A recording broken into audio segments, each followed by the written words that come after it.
C'est toujours un plaisir de vous retrouver dans ce programme de 15 minutes de grâce et de vérité autour de la parole de Dieu avec le pasteur Marc Labonté. Et sans plus tarder, nous allons louer le Seigneur et vénérer sa présence parmi nous. Alléluia. Ici tu es présent. Ici tu es présent. Ici tu es présent. Nous te célébrons, Seigneur. Adorons le Seigneur. Adorons le Seigneur. Adorons le Seigneur. Adorons son nom. Nous levons nos mains vers toi. Nous levons nos mains vers toi. Nous levons nos mains vers toi. Nous te célébrons, Seigneur. Nous te célébrons, Seigneur. Quelle grâce d'être dans la présence du Seigneur et préparons nos cœurs pour entendre la parole de Dieu avec le pasteur Marc Labonté. Bonjour à vous tous. Bienvenue dans notre nouvelle session de 15 minutes de grâce et de vérité.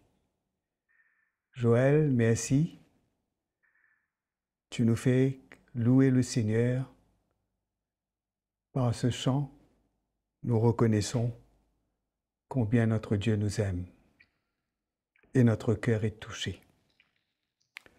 Je voudrais lire dans le prophète Jérémie, au chapitre 2, nous parlons encore comment le Seigneur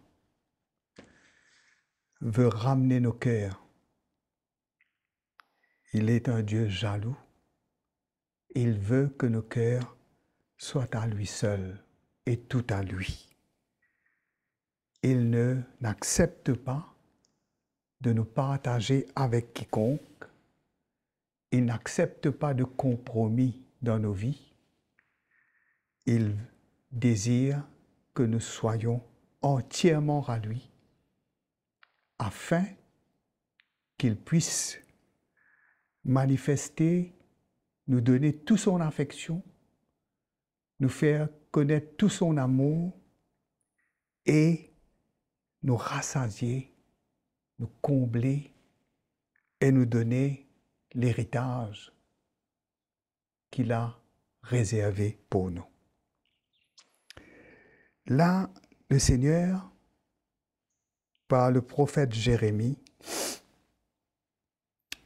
il va, chapitre 2, verset 1er, « Va et crie aux oreilles de Jérusalem.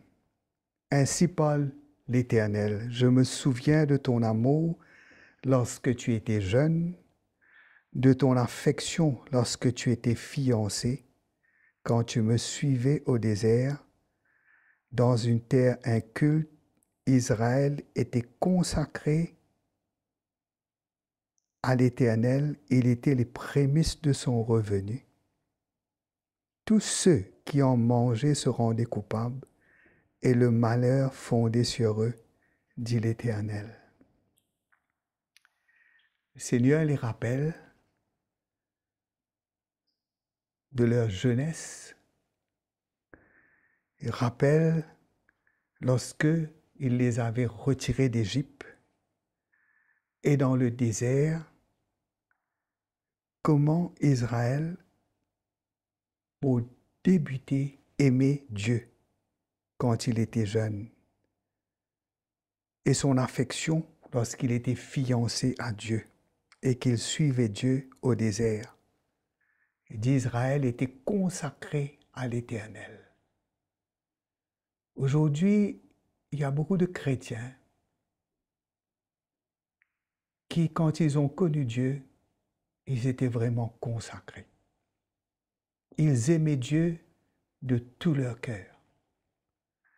Ils étaient prêts à donner à Dieu toute leur affection. Le monde ne comptait pas. Ils n'avaient aucun désir d'être comme le monde, de vouloir imiter le monde, mais plutôt de se séparer. Et ils étaient fiancés. C'était un amour sincère, un amour vrai. Ils étaient prêts à tout faire pour le Seigneur. Je me rappelle de ma propre vie, de mon propre témoignage, comment j'étais disposé à suivre, à obéir.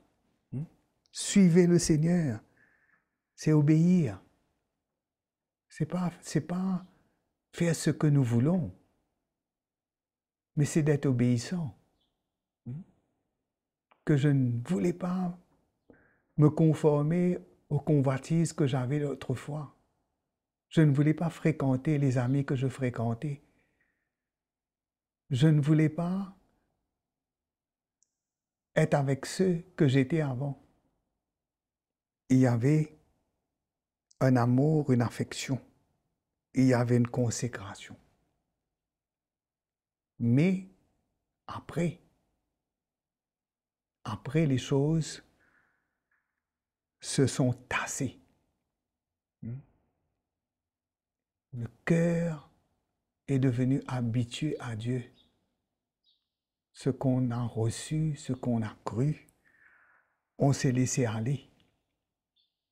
Mais comment le Seigneur dit, au verset 12, « Soyez étonnés de cela, frémissez d'épouvante et d'horreur quand mon peuple a commis un double péché, ils m'ont abandonné, moi qui suis une source de vie, pour se creuser des citernes crevassées qui ne retiennent pas l'eau. » Comment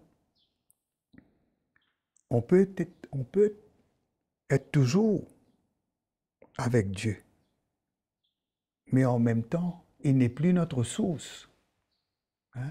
Nous ne tirons pas tout notre subsistant du Seigneur.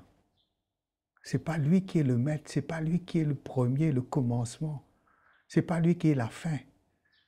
Ce n'est pas sa parole qui prime. Et comment on peut, mes frères et sœurs, boire, nous nous creusons des citernes nous-mêmes, nous cherchons à satisfaire notre vie, pas du Seigneur, comme au début, mais nous avons substitué la place du Seigneur à beaucoup de choses dans notre vie. Et ces choses ne peuvent pas nous satisfaire. Et au verset 20, il va dire, « Tu as longtemps brisé ton joug, rompu tes liens, et tu ne veux plus être dans la servitude. Mais sur toute colline élevée et sous toute orvère, tu t'es courbé comme une prostituée. » Comment on peut briser le joug du Seigneur sur notre vie? Nous ne voulons plus nous soumettre. Nous ne voulons plus être assujettis par le Seigneur. Nous voulons une liberté, mais une liberté dans la chair, où là, nous devenons infidèles à Dieu. Nous devenons infidèles à Dieu. Et comment le Seigneur nous rappelle et veut nous ramener. Ésaïe, le chapitre 55, le verset 6 à 13.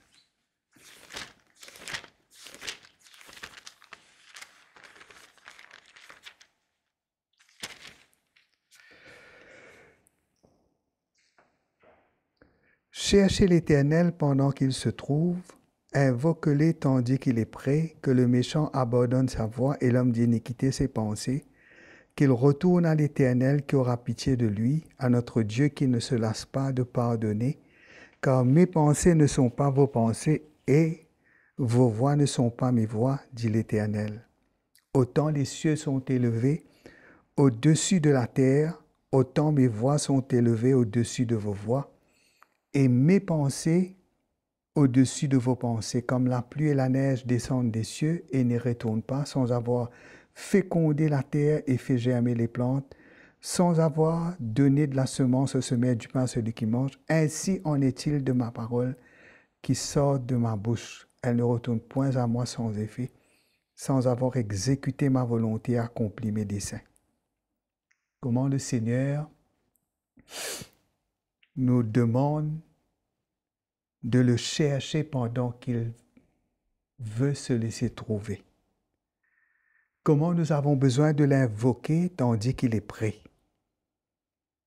Nous avons besoin d'abandonner notre propre voie et de renoncer à nos propres pensées, de retourner au Seigneur qui aura pitié de nous, à notre Dieu qui ne se lasse pas de nous pardonner.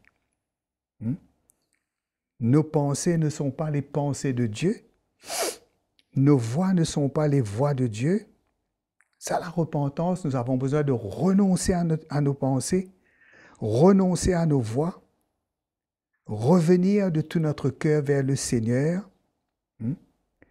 Et c'est par sa parole que le Seigneur veut ramener nos cœurs. Que quand Dieu parle, mes frères et sœurs, nous avons besoin d'écouter.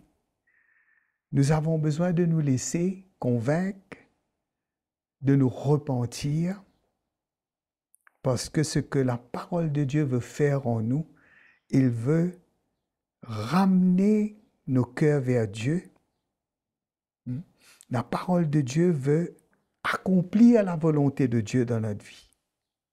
C'est pour cela que le Seigneur dit, il dit, « Ainsi en est-il de ma parole qui sort de ma bouche, elle ne retourne point à moi sans effet, sans avoir exécuté ma volonté et accompli mes desseins. » Lorsque nous acceptons la vérité, lorsque nous reconnaissons notre état, lorsque nous sommes prêts à nous repentir, nous sommes prêts à reconnaître que nos pensées ne sont pas les pensées du Seigneur, que nos voix ne sont pas les voix du Seigneur. Et nous avons besoin de renoncer à nos pensées et à nos voix. C'est là que Dieu pourra accomplir dans notre vie son plan. Et le verset 12 nous dit que vous sortirez avec joie, vous serez conduits en paix. Les montagnes et les collines éclateront d'allégresse devant vous et tous les arbres de la campagne battront les mains. Il y aura la joie, mes frères et sœurs, que quand on est dans le plan de Dieu, quand on est dans la main de Dieu, quand on s'humilie devant le Seigneur, quand nous revenons de tout notre cœur vers le Seigneur et que nous nous laissons renouveler, transformer et que nous nous convertissons et que notre vie change et que notre vie s'accorde avec la volonté de Dieu. C'est là où nous serons heureux, nous serons joyeux et le Seigneur sera glorifié. Je vous remercie d'avoir été avec nous et nous vous donnons rendez-vous pour la prochaine fois. Voilà, c'était l'émission de 15 minutes de grâce et de vérité avec le pasteur Marc Labonté qui nous a encouragés, qui nous a bénis par la parole de Dieu. Connectez-vous à notre chaîne YouTube CTMI et bien sûr, si vous avez des messages, des questions, des commentaires ou même un témoignage, envoyez-les sur l'adresse qui est affichée à l'écran. Je vous dis à très bientôt pour notre prochaine session.